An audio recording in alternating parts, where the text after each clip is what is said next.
Allahumma barik wa sallim nahmadu wa nusalli ala rasulil karim amma ba'.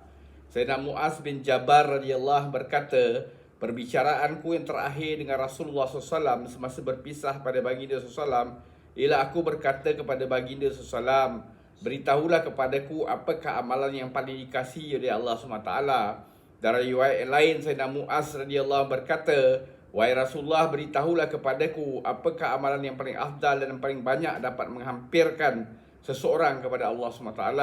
Baginda SAW bersabda, kamu mati dalam keadaan lidah kamu basah mengingati Allah. Dan ini hanya mungkin apabila seorang itu semasa hidup mengambil berat untuk berzikrullah.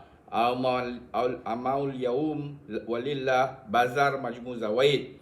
Sayyidina Mu'az bin Jabal radhiyallahu berkata, perbicaraanku yang terakhir dengan Nabi SAW semasa berpisah pada baginda SAW ialah aku berkata kepada baginda SAW, beritahulah kepadaku apakah amalan yang paling dikasihi oleh Allah SWT.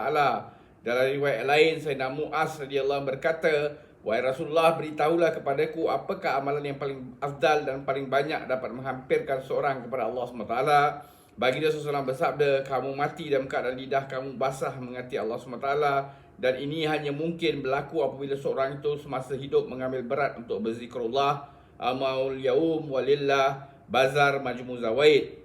Maksud pada ketika berpisah ialah ketika baginda SAW mengutuskan beliau sebagai gubernur ke Yaman.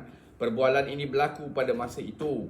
Sayyidina Abdullah bin Abbas radhiyallahu anhuma meriwayatkan bahawa sesungguhnya Nabi SAW bersabda, sesiapa yang diberi 4 perkara ini maka sesungguhnya dia telah diberikan kebaikan dunia dan akhirat. Pertama, hati yang selalu bersyukur.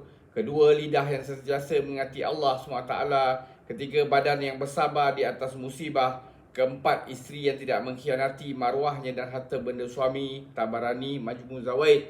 Sayyidina Abdullah bin Abbas radhiyallahu meriwayatkan bahawa sesungguhnya Nabi SAW bersabda, sesiapa yang diberi 4 perkara ini maka sesungguhnya dia telah diberikan kebaikan dunia dan akhirat. Pertama, hati yang selalu bersyukur. Kedua, lidah yang sentiasa mengingati Allah SWT. Ketiga, badan yang bersabar di atas musibah. Keempat, isteri yang tidak mengkhianati maruahnya dan harta benda suami. Tabarani Majmu Zawaid. Semoga Allah Ta'ala bagi taufik untuk kita ambil iktibar, amalkan dan sampaikan. Subhanallah wa bihamdi. Subhanakallahumma bihamdika asyhadu an la anta astaghfiruka wa atubu ilaik. Subhana rabbika rabbil izzati amma yasifun wa salamun al mursalin. Alhamdulillahirabbil alamin. Taqabbalallah.